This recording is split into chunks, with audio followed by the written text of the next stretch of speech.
Hi again, gang, and welcome back to the next episode of Beyond the Green Line, brought to you by the team here at Moss Environmental.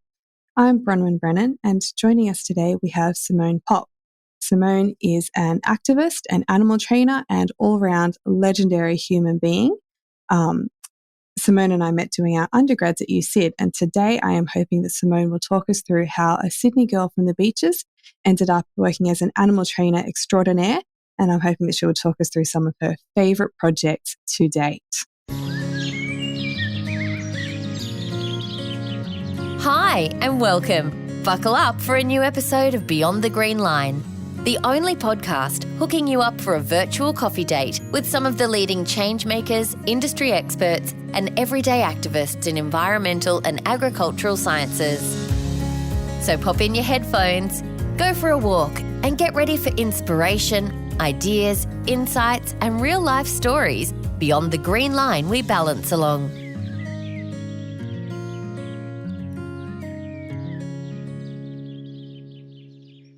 Hi, everybody. Welcome back to the Beyond the Green Line podcast. In this episode today, we are going to chat to animal trainer, conservationist, and all-around excellent person, Simone Popp. Simone, how are you going? Hi, how are you going? Simone and I met during our undergrads at University of Sydney, and today I'm hoping that Simone will walk us through how a Sydney girl from the beaches ended up working as an animal trainer extraordinaire and walk us through some of her favourite projects so far. So, Simone, did you want to jump in and say hi? Hello, everyone. Hello, Ron. It's so nice to see you again. That's been a long time since I've seen you. It is, yes. Possibly not since our graduation. Yeah, I don't think so. That was probably 15. I'd prefer not to think about that, to tell you the truth. Yeah, no, that's a good idea. Simone, what prompted your move from agriculture to animal training, and was it something that always interested you? Yeah, so I guess I studied agriculture 4 years in Sydney and then just kind of landed a job in a tourist and educational farm, which kind of promoted sustainable farming, and it taught like Sydney kids where all your produce came from and you know how farming worked. And I really loved being there, and I was there for about 8 years. What I really loved doing was animal health and animal training. So we would train our working dogs. So we had Kelpies and Border Collies to do our herding demonstrations.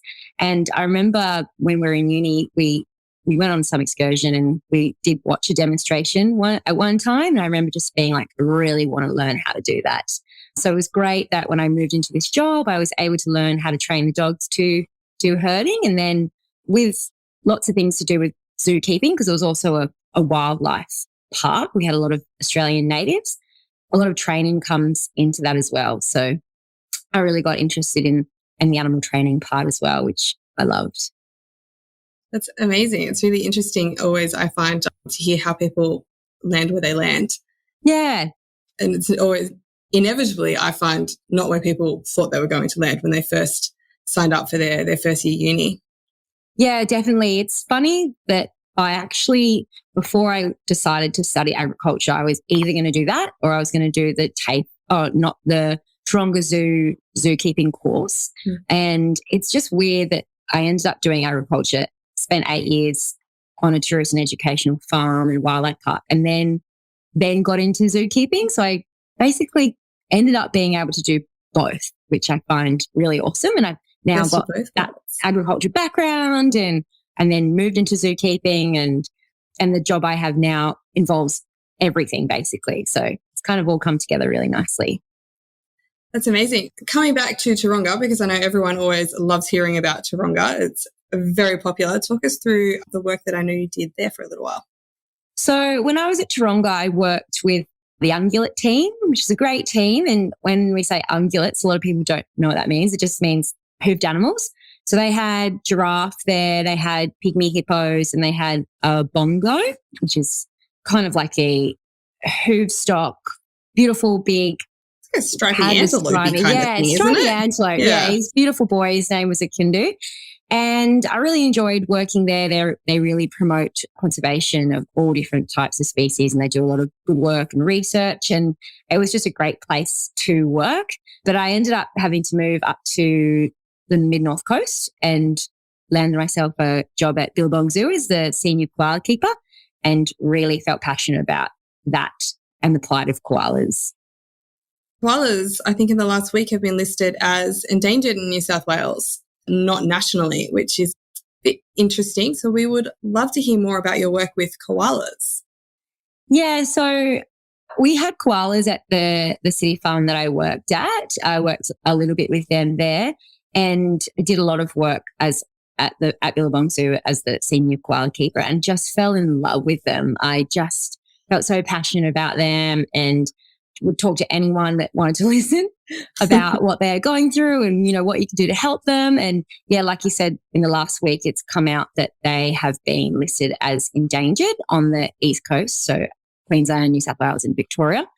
And in the last decade, they've gone from being least concern to vulnerable and then to endangered. So in 10 years, they've dropped their numbers so significantly. And they describe it as in 2050, if we don't do anything, they're going to become extinct, which would be such a massive shame for our country.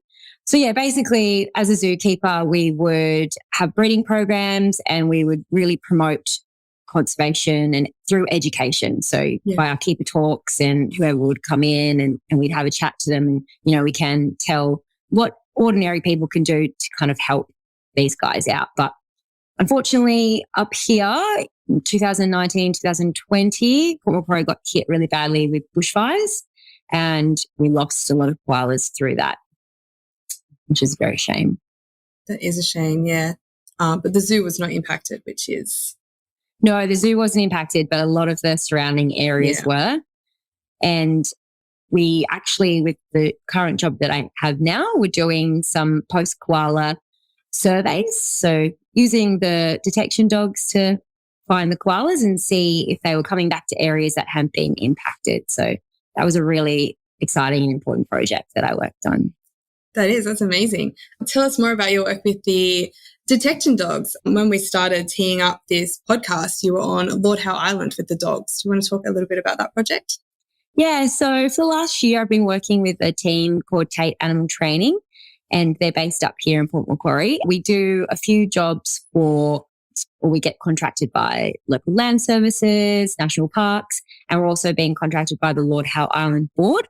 So basically, about 2 years ago, Lord Howe wanted to eradicate all the rats on the island. So the rats arrived through ships in like 1917 and had a massive impact on all the native species on the island, especially a lot of bird species. They totally wiped out like 5 species of birds, 7 species of invertebrates, and were threatening so many more species. So they wanted to eradicate the rats. So they did a big eradication program. And what we do on our side in Port Macquarie is we use our detection dogs to do biosecurity work for the trader that takes all the cargo over to Lord Howe. Yep. So we're checking for rats, mice, lizards that could cause any problems over there. And we're also checking the planes that fly from port to Lord Howe.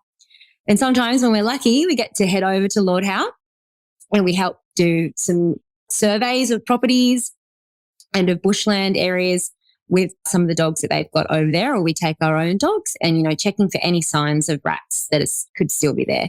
So rat nests, live rats, anything like that, any sign we might see. I think it's been over 100 days since they've last seen a rat. So that's really encouraging. But, you know, you got to keep, you know, checking because it's a big island and you want to make sure that they're all gone. So that's a really exciting project that we're involved in because seeing the eradication program, there's a Lord Howe Island wood hen that's increased in numbers by 50%. Other bird species their breeding programs have been improved, and they're seeing like all these snails and that were impacted by the rats and the mice coming back. So it's really nice to see. It's amazing and really exciting results to hear. Yeah, no, it's great to see all the efforts that everyone on the project has been involved in. And you can so clearly see the evidence and how important it is to get rid of those invasive species. That's so exciting and some really promising results they can hopefully replicate elsewhere. Yeah, exactly. Now they've shown that it can be done. It can be done. Yeah. Yeah. And hopefully they'll never see a rat or a mice on the island again. That would be fantastic. I remember visiting Lord Howe many years ago now, at least a decade ago, and there were signs everywhere about, locking all your food up, keeping everything sealed and making sure that there was nothing out for them. But it's just not enough, is it? Yeah, I don't think that is enough to, get rid of them. No. But yeah, it's great to see that since I've been there, it's just the most pristine, beautiful place, and you would just never want anything bad to happen to any of the species on there. Absolutely. It was beautiful when I was there. I remember doing the Mount Gower walk, and I swear my legs were shaky for 2 days afterwards. Oh, yeah, I bet. I haven't done that yet, but it is huge. But it is beautiful from the top. It's worth it. Yeah, I bet it's worth it. I'll have to put it on my bucket list for one time that I go over. Definitely. So, Simone, we've discussed all of these very exciting projects. What would you say was your favourite conservation project to date? I think my favourite conservation project is anything to do with the koala work that we do. Yep. Like I said before, really passionate about the koala work. And when we were doing those post-bushfire surveys, even though it was so upsetting seeing so much land that had been completely burnt out and the devastating effects that it's had, when we were going in and surveying areas that had koalas and we just didn't know if they were going to come back to the area or whatnot, we were seeing still some presence of koalas in those areas. I don't think when we did that survey we saw any live koalas, which is the best thing that you can see, seeing those live koalas, seeing them in the wild is such an awesome experience. But we were seeing lots of evidence, so, their scat and all that kind of thing. So it was a little bit hopeful, that they were coming back into those areas that had been burnt and there was new leaf starting to grow on the trees. So it was kind of reassuring that, they haven't all been wiped out. There's still some. And so that was a really nice project to work on. We do have one of the dogs that works with us or, in our team. She actually won the Canine Hero Award at the Agriculture Sydney show because of her work she did post-bushfire. So basically, while the fires were going, she was going into those areas and finding injured and sick koalas that were then taken to the koala hospital. So we're really proud of her and, so many koalas were saved because of her and how she was able to find them. So even though I wasn't there in the team at that time, it's really awesome to know that that's what our team was involved in. Yeah, that is amazing. Yeah. That's super cool. She's a clever dog. She must be. Bit cleverer than my silly dog at home, I suspect. You've got a Dalmatian, do you? I do have a Dalmatian. They have imported dogs. They're like a guarding dog, aren't they? Yeah. Yeah, they were fire dogs. Yeah, fire dogs. They're important. It is important. They do a good job. Now that we have sirens, probably less important. Yeah.